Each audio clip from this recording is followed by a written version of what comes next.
So the Board of Peace is a public entity. It's a governmental organization, even though Congress has not created it. Is that right? Sir, I don't know. Welcome back to Freedom Forge, the channel where truth is forged in fire and facts matter. If you believe in accountability, transparency, and common sense leadership, go ahead and hit that like button and subscribe right now. Because today we're diving into a Senate hearing that raises serious questions about government power, legal authority, and the limits of bureaucracy. The committee has read all 2,800 and can opine on what he saw as the ratio. Recognize the gentleman from Maryland. Mr. Chairman, thank you. Director Squires, how did you come to file those trademark applications for the Board of Peace? Thank you for the question, Congressman.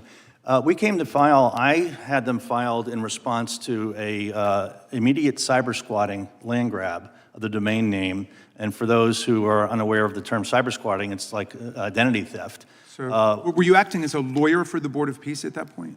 No. So in what capacity were you acting?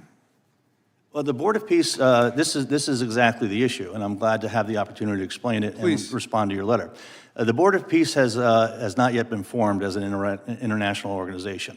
And the cyber squatters, 8 minutes into the president's speech announcing it, registered the domain name. And so is it a public entity, the Board of Peace, or is it a private entity? At this point, I'm not sure if it's formed or not. We acted as a custodian so that they could have the mark. How did you come to act as a custodian for that trademark? Under 35 U.S.C. Section 3, it's my responsibility to advise the President through the Secretary of Commerce on matters of national security and all matters of intellectual property. So the Board of Peace is a public entity. It's a governmental organization, even though Congress has not created it. Is that right? Sir, I don't know the status of whether it's an entity formed or not. Okay, well, how did you get involved in it? Did the president call you about the cyber squatting incident? No, the president did not call me. It came up through several organizations about the cyber squatting, and the action needed to be taken to When you address the talked harm. about the cyber squatting, you noted that there were lots of other organizations that were already using some variation of peace organization, peace committee, world peace, and so on, right? There are dozens of them. I mean, I found them this morning just on the way in. Well, again, reference was made to Shakedown. This was registered, this particular boardofpeace.org, and without that, you don't have the You ability. registered that? No. Oh, who registered? A cyber squatter did. I mean, 8 minutes into the But president's you don't speech. have to talk about a cyber squatter. There are dozens of other groups that have peace in their name, right? Well, look, where does your legal authority come from to file trademark applications on behalf of this Board of Peace, whether it's a public or private group? It comes from the combination of 35 U.S.C. 3 and 35 U.S.C. 2 under the Lanham Act and in your opening statement. Well, wait, do you usually act as a custodian for the intellectual property rights of other entities, or is this just for President Trump? This was to protect the name Board of Peace as the entity gets booted up, to act as a custodian in a very narrow capacity with a bona fide intent to use the name, and then its intent to use application. Who has the bona fide intent to use it? The USPTO. The USPTO, what are you going to do with it? In the very limited services that we define there, which is fraud, prevention, misuse. But is that a service you offer to all American citizens? In other words, if I'm thinking about maybe creating a group one day and we might want to have a trademark and I'm afraid somebody else has a competing trademark, you will go ahead and file the application for me? My responsibilities are, again, under 35 U.S.C. Section 3 to advise the president on matters of national security. So this is a matter of national security?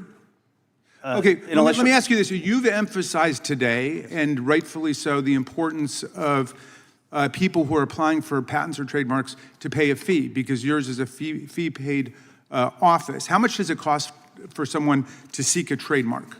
When you applied for that trademark for the Board of Peace, how much does that cost?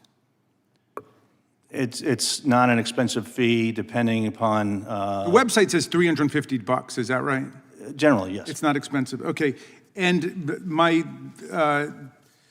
one of the able lawyers on my staff just passed me this, you filed a petition on January 21st, 26 to waive that fee for the Board of Peace. Then you granted that petition the very next day, which underscores the bizarre conflict of interest you're in, now acting both as a representative of the Board of Peace and also the trademark office that's going to pass upon the petition. But why did you seek a waiver for the $350 for the Board of Peace, and why did you grant it?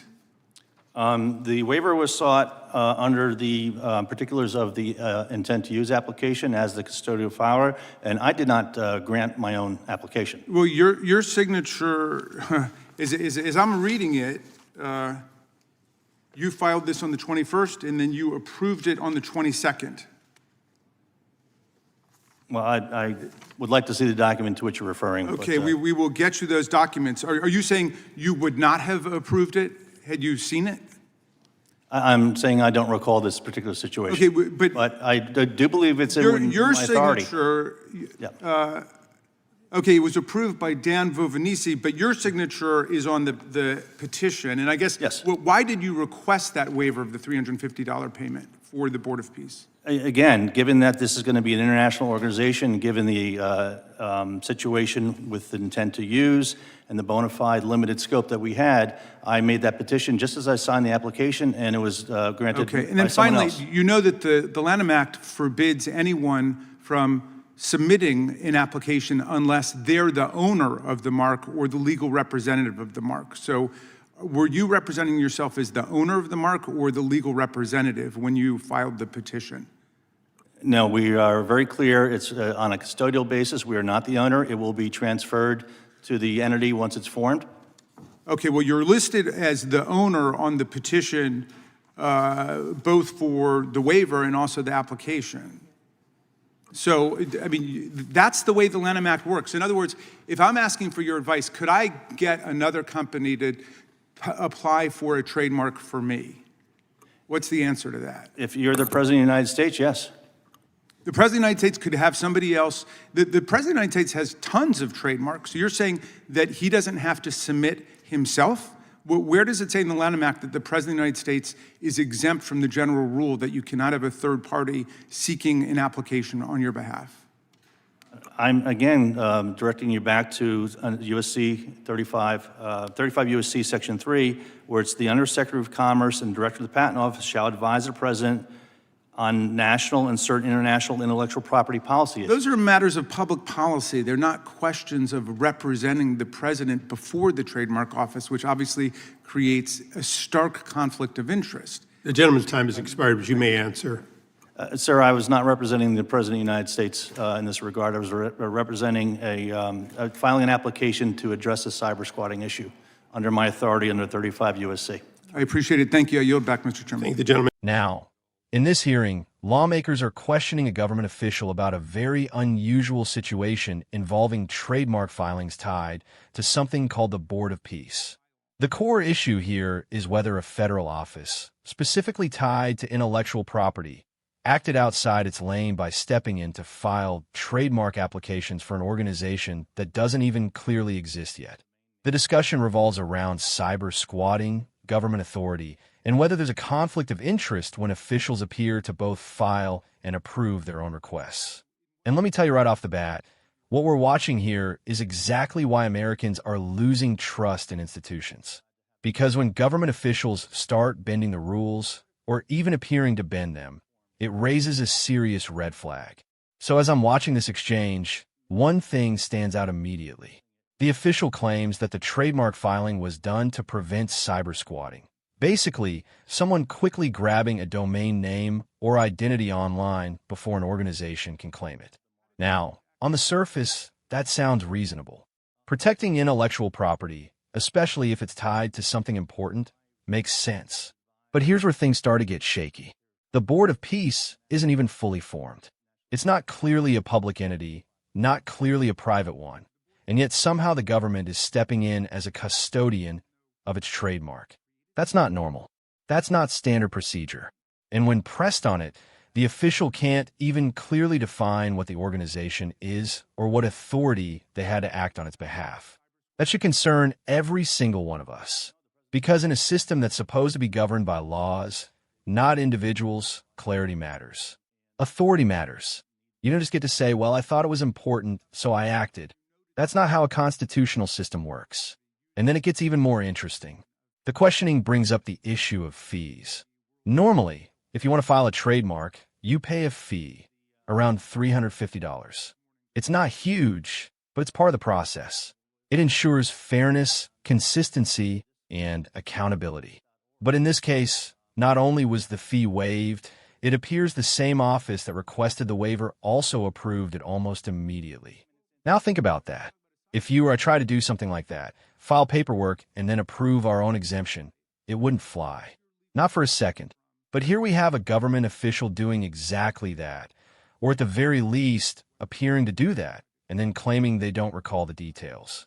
That's not reassuring. That's alarming. And this is where the bigger issue comes into play. This isn't just about a trademark. This is about whether government agencies are operating within the law or stretching their authority based on political or executive pressure. At one point, the questioning gets to the heart of it. Can someone file a trademark on behalf of another entity? The general rule is no. You have to be the owner or legal representative. But then comes the answer that should make everyone pause. If you're the President of the United States, yes. Now hold on a second. Since when does the President get a special carve-out from basic legal standards? Where is that written? Where is that justified? Because the law is supposed to apply equally, whether you're a private citizen or the highest office in the land. And yet here we are, hearing arguments that seem to suggest otherwise. The official keeps pointing back to a section of U.S. law about advising the president on intellectual property and national security. But advising is not the same as acting on behalf of. Advising is not the same as filing legal documents, requesting fee waivers, and stepping into a custodial role for an entity that doesn't even legally exist yet. That's not advice. That's action. And when government officials blur that line, it creates exactly the kind of confusion and distrust we're seeing play out in this hearing. Now let's talk about the bigger picture here. This is what happens when bureaucracy starts to grow unchecked. When agencies begin to operate in gray areas, when roles and responsibilities become unclear, and when accountability starts to slip, you end up with situations like this, where even lawmakers are struggling to get straight answers. And the American people deserve better than that. We deserve transparency. We deserve consistency. And most importantly, we deserve a government that follows the same rules it expects us to follow. Because if the rules only apply sometimes, or only to certain people, then they're not really rules at all. And that's why hearings like this matter. They shine a light on the details. They force officials to answer tough questions. And they give the public a chance to see how decisions are being made behind closed doors. Now, whether you agree with the intent behind this Board of Peace or not is almost beside the point. The real issue is process. The real issue is legality. The real issue is whether the system is being used properly or manipulated, even unintentionally, by those in power. And from what we're seeing here, there are a lot more questions than answers. So as we continue to watch these kinds of hearings, don't just focus on the headlines. Pay attention to the details. Pay attention to the inconsistencies, because that's where the truth usually is.